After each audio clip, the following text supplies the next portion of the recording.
দর্শক যেমনটি দেখতে পাচ্ছেন, আমি এখন রয়েছি রাজধানীর শাহবাগ এলাকায় এবং এখানে কিন্তু যে ক্ষতিগ্রস্ত বিডিআর সদস্য যারা রয়েছে তারা কিন্তু আসলে আজকে এখানে রাস্তা অবরোধের চেষ্টা করছে এবং রাস্তা অবরোধ করেছে তারা, এবং তারা কিন্তু আসলে রাস্তা অবরোধ করে মূলত দুইটা দাবি কিন্তু তারা আসলে তুলে ধরেছেন। এবং এই যে দুইটা দাবির মধ্যে প্রথমটি রয়েছে যে যারা ক্ষতিগ্রস্ত, যারা চাকরিচ্যুত বিডিআর যারা সদস্য রয়েছে তাদেরকে চাকরিতে পুনর্বহাল করা, এবং যারা ক্ষতিগ্রস্ত বিডিআর সদস্য পরিবারগুলো যারা রয়েছে তাদেরকে আসলে কিন্তু ক্ষতিপূরণের ব্যবস্থা করা। এরকমই দুইটা দাবি নিয়ে কিন্তু আজকে তারা শাহবাগ অবরোধ করার চেষ্টা করেছে। আমরা দেখেছি যে কঠোর নিরাপত্তা ব্যবস্থা বেষ্টনী আমরা দেখেছি, এবং আমরা কিন্তু পুলিশি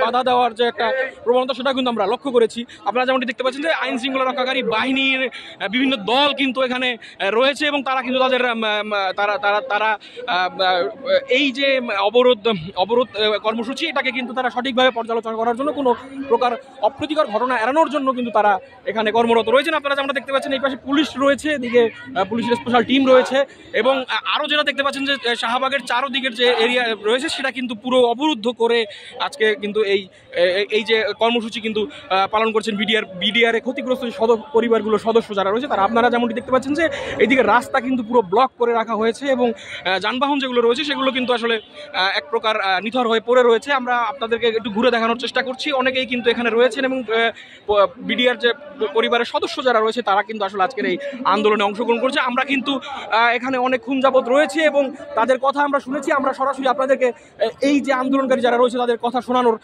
চেষ্টা করব। স্বপ্ন দেখে শুরু হয়, কিন্তু আমাদের সকাল শুরু হয় আতঙ্কে। আমরা কখন জেলখানা থেকে একটা করে লাশ বের করবো। আমার বাবা চাচারা এক একটা ভূখণ্ড রক্ষা করছে। আমার যে স্বপ্ন ছিল না আমার বাবার হাত ধরে সূর্যোদয় দেখার, আমাকে সেটা করতে দেওয়া হয়নি। আমার বাবার হাত ধরে শিক্ষা গ্রহণ করব, তখন আমি জেলখানা চেক ধরে আমার বাবার জন্য কান্না করছি। কেন এই স্বপ্নের দিনগুলোকে আমাকে ফেরত দিতে পারবে? কখনোই পারবে না। এই জন্য আমাদের যত স্বপ্ন ভেঙে গেছে আমরা চাই যে আমার মতো আর কোনো ভাই বোনের যেন স্বপ্ন না ভাঙে। সদস্যদের আমরা সত্য মুক্তি চাই, ওই মুক্তি দিবে, নাহলে আমাদের কেউ মেরে ফেলবে। এছাড়া আমরা রাজপথ ছাড়বো না। তো যেমনটি আপনারা শুনলেন, আমরা কিন্তু একজন বিডিআর ক্ষতিগ্রস্ত বিডিআর যিনি রয়েছে তার পরিবারের তার কন্যার কথা আমরা কিন্তু শুনলাম, এবং সে কিন্তু স্পষ্টতই বলে দিয়েছে যে তাদের যে দাবি যেটা যে তাদের দুটো দাবি মূলত তাদের দুটো দাবি রয়েছে, এবং দাবি দুটো না মানা হলে কিন্তু তারা আসলে রাস্তা ছাড়বে না। আমরা একটু আইন শৃঙ্খলা রক্ষাকারী বাহিনীর লোকেদের কথা শোনার চেষ্টা করব। এখন আমরা তো যদি বল প্রয়োগ করতে চাই সেক্ষেত্রে তো হয়ে যাবে।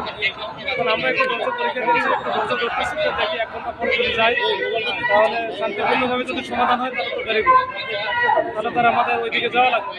এখানে তো অনেক রকমের দেখতেছেন যে তাদের ভুক্তভোগী পরিবার আছে, সে মেয়েরা আছে, মহিলা আছে, বাচ্চারা আছে।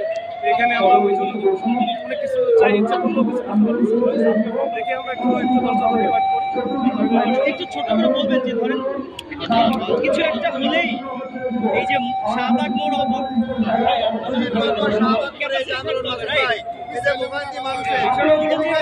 কিছু একটা হলেই শাহবাগ মোড় অবরোধের যে প্রবণতা, এইটা থেকে আমরা কেন বেরোতে পারছি না? এটা যে আপনি উপলব্ধি করছেন, এটা যদি সারা মানে এইখানে যারা আন্দোলন করতেছে ওনারা না, সবাই যদি একটু উপলব্ধি আসতো, এইটা যদি মাথায় থাকতো তাহলে আমাদের সবার জন্য আমরা ভালো, দেশবাসীর জন্য ভালো হতো, সবার জন্য ভালো।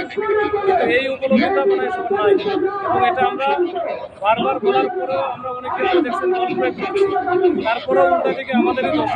তারপর আমরা চেষ্টা করতেছি যেন এইটা অ্যাভয়েড করা যায়। অনেকবার আমরা রিকোয়েস্ট করি, কাজের পরেও বিভিন্ন জন এক একজন এক এক রকমের আন্দোলনকারীদের এক একজনের এক এক মোটিভ। এইটা আসলে আমরা অনেক দিক দিয়ে ছাড় দিয়ে যাচ্ছি, ঠিক আছে, ধৈর্য ধরে এদেরকে শান্তিপূর্ণ সমাধান হতে লাগবে। এখন এটা আসলে কোনোভাবেই কাম্য না, কেউই এটা কামনা করতে পারবে না। এটা হচ্ছে এখন এটা যেটা চলে আসছে তারা আসছে, আর এটা যেটা মাথা যেটা ওইখানে আমরা বলা হয়েছে ওটা যেন ওইখানে ডাইভারশন আছে। এদিকে যেটা আছে কাটামন থেকে ডাইভারশন, এটা অলরেডি যেটা তাৎক্ষণিকভাবে চলে আসে তারা তো আসলে চলে আসছে। তো এইটা হচ্ছে অবস্থা। 1 ঘন্টার মধ্যে যদি চলে যায় তাহলে তো ভোগাতেটা কম হবে। আপনার নাম এবং ডেজিগনেশনটা একটু বলুন। আমি ডিসি রমনা, আমি আমার নাম মাসুদ আলম। তো আমরা দর্শক যেমনটা শুনলেন, আমরা কিন্তু আসলে ডিসি রমনা মাসুদ আলম যিনি রয়েছেন এবং তার সাথে আমরা কথা বলার চেষ্টা করেছি, তার কথা শুনেছি এবং তিনি যেটা বলেছে যে আগামী 1 ঘন্টার মধ্যে যদি তারা আসলে রাস্তা না ছাড়ে তাহলে কিন্তু তারা আসলে বিকল্প ব্যবস্থা গ্রহণ করবে। এখন বিকল্প ব্যবস্থা বলতে তারা কিন্তু এখানে বলেছে যে তারা বিকল্প রাস্তা যাতে মানুষজনের ভোগান্তি না হয়, জনমানুষের ভোগান্তি কমানোর জন্য তারা কিন্তু বিকল্প রাস্তা খুলে দেওয়ার ব্যবস্থা করবে। আমরা আর একটু কথা শোনার চেষ্টা করবো।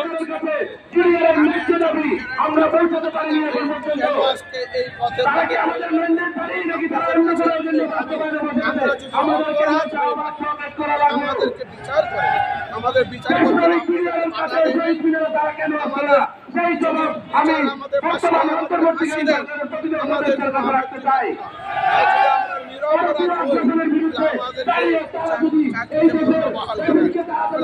বিচার করতে আপনাদের অসুবিধাটা কোথায়? কেন আমাদেরকে বিচার করতে? দর্শক আপনারা যেমনটা দেখতে পাচ্ছেন যে স্বজন যারা রয়েছে তারা কিন্তু আন্দোলনকারী যারা রয়েছে তারা কিন্তু আসলে তাদের দাবি দাওয়াগুলোর ব্যাপারে আসলে এক প্রকার অনড় অবস্থান নিয়েছে এবং তারা তাদের দাবি দাওয়াগুলো কিন্তু গণমাধ্যম সহ যারা রয়েছে তাদের কাছে জানানোর চেষ্টা করছে। আমরা আরেকটু কথা শোনার চেষ্টা করবো, আরেকজন আন্দোলনকারীর কথা শোনার চেষ্টা করবো।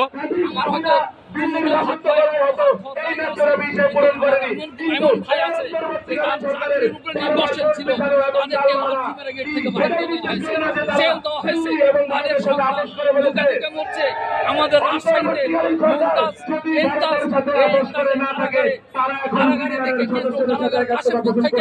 এই এন্তাস মারা গেছে, স্টক করে মুমতাজ ক্যান্সার হয়ে মারা গেছে।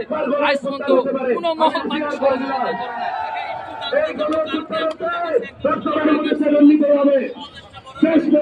যেমনটা আপনারা দেখতে পাচ্ছেন যে আমি এখন রয়েছি রাজধানীর শাহবাগ এলাকায় এবং এই পুরো এলাকাটা কিন্তু অবরুদ্ধ করে রেখেছে আন্দোলনকারীর এক দল।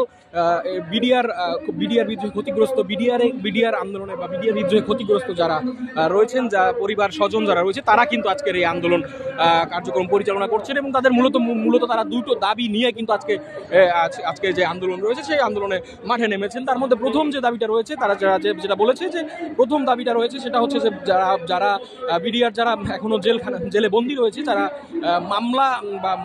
মামলা আসামি যারা রয়েছে সেই সকল বিডিআর যারা রয়েছে তাদেরকে কিন্তু মুক্তি দেওয়ার একটা দাবি কিন্তু তারা করেছে।